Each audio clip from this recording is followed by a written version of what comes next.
Slogan বিশ্বাস করলে ঈমান সাথে সাথে শেষ। এই স্লোগান আল্লাহর কোরআনের একবারে উল্টা। কোরআনের স্লোগান হলো লাকুম দীনুকুম ওয়ালিয়া দীন। এই আয়াত মুখস্থ নাই, এখানে কি একজনও আপনারা আছেন? তো আল্লাহ বলল কি আর আপনি স্লোগান বানাইলেন কি? আল্লাহর কথার অর্থটা কি? লাকুম দীনুকুম, তোমাদের দিন তোমাদের, তোমাদের ধর্ম তোমাদের, ওয়ালিয়া দিন, আমার ধর্ম আমার। আচ্ছা বলুন তো, দুইটা কি এক না আলাদা? আমার প্রিয় ভাইয়ের একটু কথা বলেন না, এক না আলাদা? তাহলে স্লোগান তো হবে ধর্ম যার, উৎসব শুধুই। আরে মুসলমান, হাসতে হাসতে মুশরিক হয়, পইতা কাঁদে বেঁধে পেট দেখায়া নাবিন নিচে ধুতি পরে হিন্দু ভদ্রলোক আপনার বাড়িতে আসছে ঠাকুর, এসে বলতেছে এই তোমরা বাড়িতে কারা আসো গো, কার কি বিপদ আপদ আছে জানবা নাকি? আসো আমি একটু রাশি ফল দেখা দিই। মুসলমানের সন্তান হিন্দু ঠাকুরের কাছে হাত বাড়াইয়া দেয়, বলে দাদা আমার অবস্থা কি দেখেন তো। উনি হাতের দিকে তাকায়া কয় আগামী মাসে ফাড়া আছে,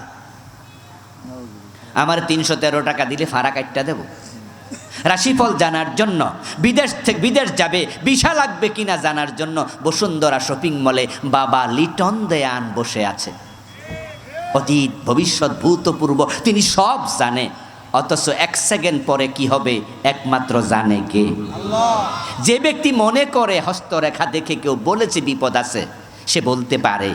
আগামী মাসে বিপদ হবে সে জানে, ভিসা লাগবে কিনা সে জানে, 1 সেকেন্ড পরে কি হবে কেউ জানে আল্লাহ ছাড়া। সাথে সাথে ঈমান শেষ। সর্বাঙ্গে ব্যথা মলম দেব কোথায়? বললাম তো 4-5টা আছে, তো 29টায় ছোট্ট বই লিখেছি। আমার বইগুলো ড্রাইভারের কাছে আছে, এখানে আমার গাড়িটা আছে, যাওয়ার সময় নিয়ে যাবেন। ঈমান আপনাকে বাঁচাতে হবে, আমারটা কিনা জরুরি না। শিরক নিয়ে অন্য লেখকের বই পড়বেন, আর এটা নিলে তো সহজে পাবেন, কাছে যেহেতু আছে।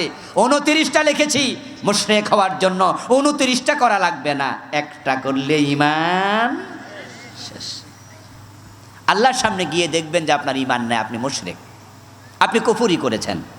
আর আল্লাহ বলবে কেন কুফরি করলা? আপনি বললেন যে আল্লাহ এটা যে কুফরি আমি তো জানতাম না। আল্লাহ বলবে তাই নাকি, তাহলে জান্নাতে ঢুকে যাও, ঠিক না? এত সোজা। আচ্ছা না যাই না বিষ খাইলে অসুবিধা আছে না? মরে মরে। আপনি জানেন না কেন? ইলম অর্জন করা কি নফল না ফরজ? নফল না ফরজ? আমার দোস্ত, আপনি মসজিদে গিয়ে আল্লাহর আইন মানেন, দরবারে যায়া আপনি মসজিদে গিয়ে আল্লাহর আইন মানেন, আদালতে যায়া আল্লাহর আইন মানেন না।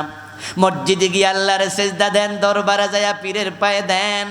যে মসজিদে আল্লাহরে দিল, আবার দরবারে পীরকে সেজদা দিল, 2 জায়গায় সেজদা দেওয়ার কারণে সে যেমন মুশরিক, যে